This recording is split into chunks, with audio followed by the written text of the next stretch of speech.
කොමලි මං හිතුවා ගිලිනවා කොයි වෙලේ බැලුවත් ගිලිනවා මයි කොල්ල කවදා හරි මැරෙන්නෙත් මීට කණ්ඩ නැහිලා ළමෙක් කොහේ දෙන්නද පේන්නේ නැත්නම් ඇඟේ හැටි බැරල් භාගයක් වගේ අනේ ඒත් ගිලිනවා නෝයි ඇයි අම්මේ මට කතා කරේ? මම හැමරහයි අම්මේ. අම්මා දන්නවනේ මම මේවට හරිම ආසයි කියලා. ඇයි අම්මේ මට කතා කරේ මොකක් හරි වැඩකටද? මන් නොදන්නවා ඒ ආසාව ගැන නම්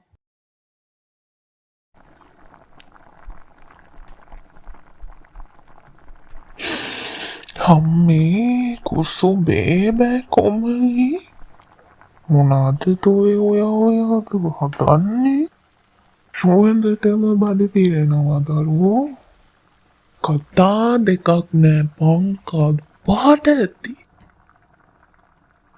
අනේ තාත්තේ මම මේ සුමනක් කරාගේ කෑම ඕඩරේලා හැස්ති කරන ගමන් අපිටත් එක්කම තමයි කෑම ලෑස්ති කරේ. අපිට තව ටිකකින් අපේ මහත්තයාත් ආවම කන්න පුළුවන්. එහෙම විශේෂයක් නෑ තාත්තේ. වෙනදා හදන විදියටම තමයි හැදුවේ. ඉන්නකෝ. මේක හදලා සලාදේ හදලා ගත්තම අපිට කන්න පුළුවන්.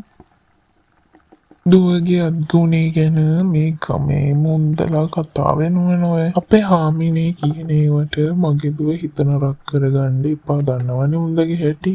කෑම ටික නම් පව්කාදු පහට තියෙනවා කොමලියෝ. අත්ගුණේ තමයි අත්ගුණේ. අනේ ඔව්වයි හැටි දෙයක් මටත් පුළුවන් ඔයිට වඩා හොඳට හදන්න. ඒ ගැන මන් නොදන්නවා. අපේ මහත්තයා මම මේ අපේ ගමට ගිහින් එන්න කියලා. අපේ ගමේ ඉන්න වෙද මහත්තයා ළඟට ගිහින් බෙහෙත් ටිකක් ගන්න ඕනේ අපේ මහත්තයා. අපිට දරුවෙකුත් නෑ නෝනේ. මමත් එන්නම මහත් වෙනවා. පේන්නේ නැද්ද මගේ හැටිද? අනේ ඇයි කොමලියෝ මේ හදිස්සියේ කවුරු හරි ඉතරි දෙන කතාවක්වත් ඔයාට කිව්වද? මගේ කොමලි මට කොහොම හිටියත් ලස්සනයි නොවේ. අනේ අපේ මහත්තයා මං හැන්දෑ වෙන්න කලින් එනවනේ. උදේම පිටත් වුණොත් මට හැන්දෑ වෙනකොට ඒ ගන්න පුළුවන්.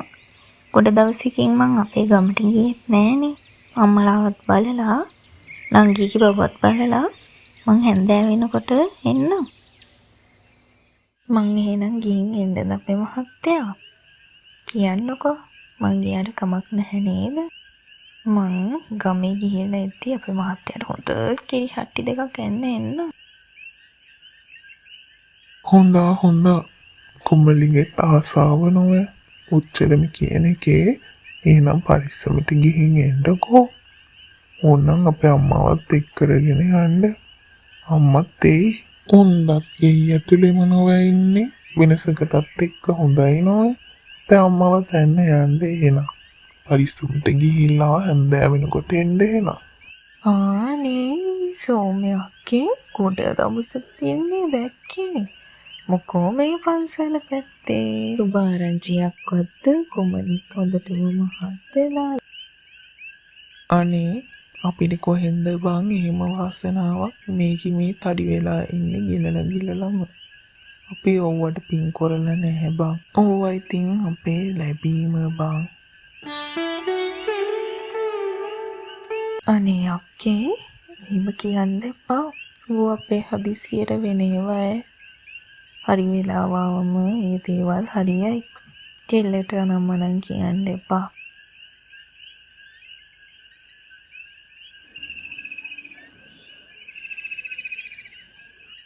ඔයාට කියන්න අපේ මහත්තයා අර කුසුමක්ගේ කොල්ලා ගෙනල්ලා තියෙන කෙල්ලගේ ලස්සන ඇඟ නිකන් නිලියෙක්ගේ වගේ හරිම ලස්සනයි අපේ මහත්තයා. ඒකට අපේ උන් හොයාගත්තේවා බෙරල් බාග වගේ. මම දන්නේ අපේ කොල්ලා. ඕ ඉතින් අපේ එකාගෙත් ලැබීම නොවේ. ඔයගේ ඔය කටෙන් කරි කැඩිච්ච කතානු කිය ඉන්නවකෝ. අපේ කෙටීට මොනා වෙලාද? ඔය ඉන්නේ අසල්ගේට. පොඩ්ඩක් මහත් වුණා කියලා මොනවද? ලෑල්ලක් වගේ ඉන්නවට වඩා කොච්චර ලස්සනද? කෙනෙක්ට නම්මන කියන්න එපා. ඒ දරුවා හොඳ ගුණ යහපත් දරුවා. මෙහෙම ඉඳලා නම් හරියන්නේ නැහැ. දුවලවත් එංගොඩ කරගන්න ඕනේ.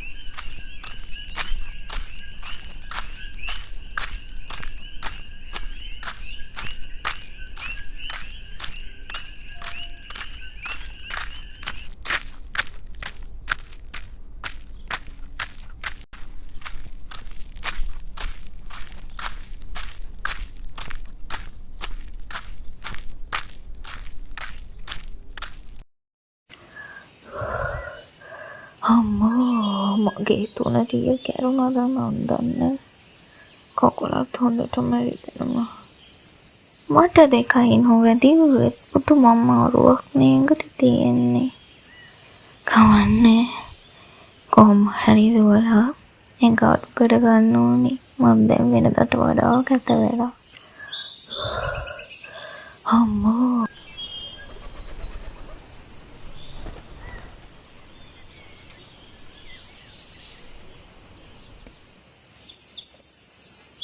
තාපසතුමනි ඔබතුමා අපේ ගමට ආවා කිව්ව ගමන්ම මම මේ කෑමකුත් ගන්න ආවේ. කුඩ දවසකින් ඔබතුමා මේ ගමට ආවේ. වැඩි දෙයක් නම් ලෑස්ති කරගන්න බැරි වුණා. තාපසතුමනි මං පුළුවන් විදියට එන්නවා. කණ්ඩ බොහොම ස්තුතියි දරුවෝ. මම දන්නවා ඔය දරුවා හොඳ ගුණ යහපත් දරුවෙක් කියලා. මට පේනවා ඔය දරුවා හිතේ ගිද්දෙමින් ඉන්න කාරණාව මොකක්ද කියලා. මම ඔය දරුවට එක් බලගතු ඖෂධයක් ලබා දෙනවා. මෙය භාවිතා කරන ප්‍රථම අවස්ථාවෙන්ම ඔබට ප්‍රතිඵල නොලැබේවි. නමුත් මෙය දිනපතාම භාවිතා කරන කලකට පසු ඔබ බලාපොරොත්තු වෙන දේ ඔබට ලැබේවි. මම කියන විදියටම කියන මාත්‍රාවෙන් නියමිත වේලාවට මේ ඖෂධය ලබා ගන්න. ඔබ නිර්මාංශ විය යුතුයි මේ ඖෂධය භාවිතා කරනවා. අම්මේ නැගිටින්න මං අම්මට ඇඟ ඩිංගක් හොද ගන්න උණු වතුර ඩිංගිත්තක් ලෑස්ති කරා. අම්මා සනීප වුණත් හරි ඇඟ ඩිංගක්වත් හොද ගන්න බැරි වුණා නෝය. යන් අම්මේ මං සෝදවන්නම්. මං සුට්ටි ගිත්තකුත් ලෑස්ති කරා. අපි ඇඟ සෝදලා ඇවිල්ලා ඒක උණුවෙන්ම බොමු. ඔයාට ඉක්මනට සනීප වෙයි අම්මේ. අපි දැන් ගිහලා ඇඟ සෝදගමු. අනේ මගේ දුවේ මට සමාව වෙන්න. මං ඔයාගේ හිත රිදෙන කතා ගොඩාක් කියලා තියෙනවා. ඒ වුණාට මම අසනීප වුණාම ඔයා මට ඔයාගේ අම්මට සලකන්නේ. ඔයාට පුංචිමවත් තරහක් නැද්ද දුවේ මගෙත් එක්ක? ඔයා නම් අපේ මහත්තයා කියනවා වගේම ඇත්තටම ගුණ යහපත් දරුවෙක් කොමලියෝ. ඔයා වගේ කෙනෙක් අපේ කොල්ලගේ වාසනාවට තමයි හම්බෙන්නේ නැත්තේ. අනේ මට තරහ හිතිලා නැහැ අම්මේ. මම දන්නවා අම්මා ඇයි මට එහෙම ඇනුම්පද කිව්වේ කියලා. අම්මා ආසාවෙන් ඉන්නේ දරුවෙක් දකින්න අපේ. මට තාපසතුමා ඖෂධයක් ලබා දුන්නා. ඒක ටික කාලයක් බිව්වම හැමදේම හරියයි කියලා එතුමා කිව්වා අම්මේ. අම්මා ඕවා ගැන හිතලා හිත කරදර කරගන්න එපා. දැන් ඕවා හිතන්න එපා අම්මේ. අම්මට තාම ඒ හැටි සනීපෙකුත් නැහැනේ. ඒ නිසා ඕවා හිතලා නෙඩ වැඩි කරගන්න එපා අම්මේ. අපි දැන් ගිහිල්ලා ඇඟ සෝදකින සුප් ටික බීලා අවුවේ ටිකක් කිමු. හෙට උදේම වෙද මහත්තයා ගාවටත් යන්න තියෙනවානේ අම්මේ. දුවේ මං හොඳ පොලොස් කරියක් හැදුවා. ගිහින් උණුවෙන් බත් ටික කන්න පුතේ. මේ කාලෙට හොඳට කන්න බොන්න ඕනි නොවේ. මම්මගේ කොළු පැටිය ඇතකම් බලා ගන්නම්. ඔයා ගිහිල්ලා උණුවෙන් කෑම ටික කාලා ඉන්න මගේ දුවේ. කූඩින් වහලා අලියට පෙර වගේකුත් ඇති. ඒ ටිකත් බත් කාලා ඉවර වෙලා කන්න. මොන හරි තව ඕනනම් කියන්න තාත්තට කියලා අපි ගෙන්න ගමු. කතාව හොඳ නම් අපිව සබ්ස්ක්‍රයිබ් කරන්න අමතක කරන්න එපා.